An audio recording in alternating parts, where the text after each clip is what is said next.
So I've been trying different skateboard sizes for the last couple of years now, and I don't have a definitive one-size-fits-all answer, but I think I've found the perfect board for me.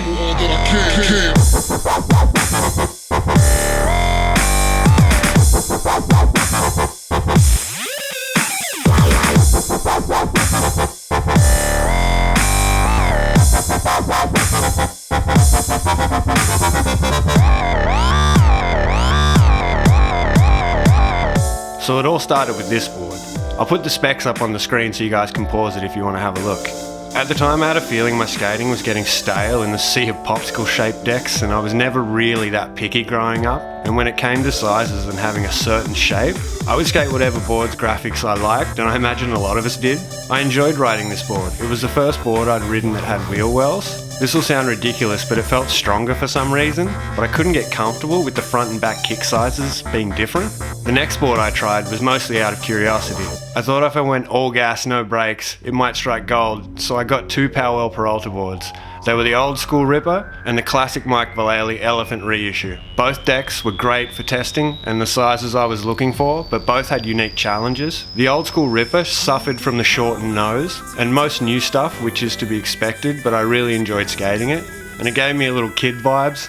I was just enjoying myself, and the freedom you gain from the widened dimension of both boards is a comforting feeling.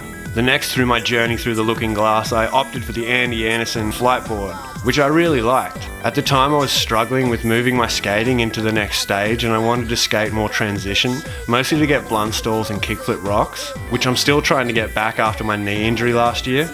I got these two boards and I loved them. I got most of the tricks I wanted back, even some freestyle tricks. But ultimately I struggled with my flip tricks, and the small extension of the wheelbase made the board feel much longer than I was comfortable with, and aesthetically I found the shape a touch distracting, which is something I noticed Andy has changed over the years with his new boards.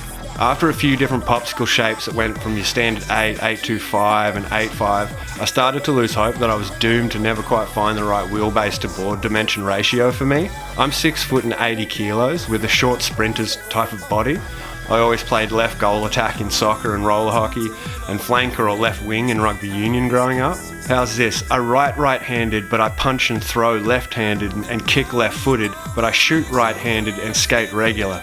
Figure that one out for me. Anyway, for Christmas this year, I was gifted by my lovely girlfriend a heroin skateboard, the Swampy Pro model. Now, I don't really know how to explain the science here, so this is the breakdown.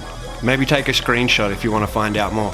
The Swampy board was the closest I found to the right shape for me. It's a symmetrical egg. I've learned and relearned some old tricks and new ones that I wouldn't have felt comfortable doing on a skinnier board.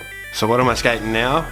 It's the Ira Ingram Curb Killer. It's a custom shape with the razor edge, which is what the Swampy Pro model had as well. Heroin seemed to do that on a bunch of their boards, and I think it's wicked. I didn't think I'd notice, but I really do. It's a skateboard innovation I didn't think would make such a response difference. So this board's the closest lengthwise to the Swampy board, but the wheelbase is a touch longer, and the Swampy board is a touch shorter than the Madness Creeper board, the Vallely reissue, and the old school Ripper, and the Andy Anderson boards, which is where I think I'll have the most success. I skate like a shorter dude, I think because of my leg to torso ratio.